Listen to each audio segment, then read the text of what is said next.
kaning paglalang ni Adan ug sa iyang pag-anak.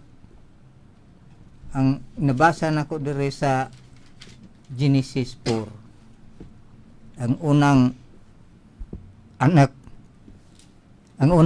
ni Cain o ni Adam, si Cain. Unya dire sa 5 lain na sad ang anak niyang kamagwangan, si Seth man. Sa gikan siya ang paglalang. Unsa man ani ang imong komento, Brad Adam, sa kaning maong record?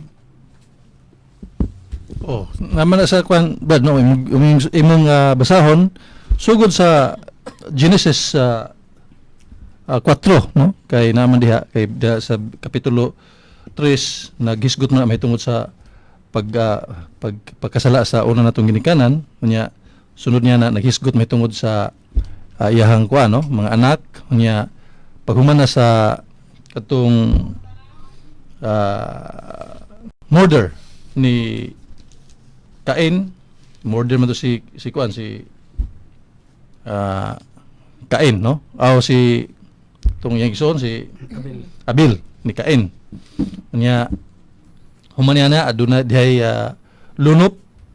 Nya paghuman sa lunop, nag-anak na pudlain si Cain, si kuan, si Adan ug si Eva, ug mao kadto ang ginganlan og Seth.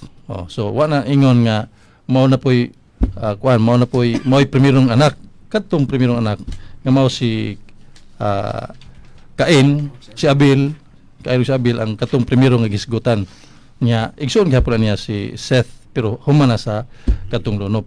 So wala na diferensya, Brother John, kay ang biological parents mao man gyapon si Adan og si Eva, ug ang ilang anak human sa lunop mao to ang gisgutan nga mao si Seth.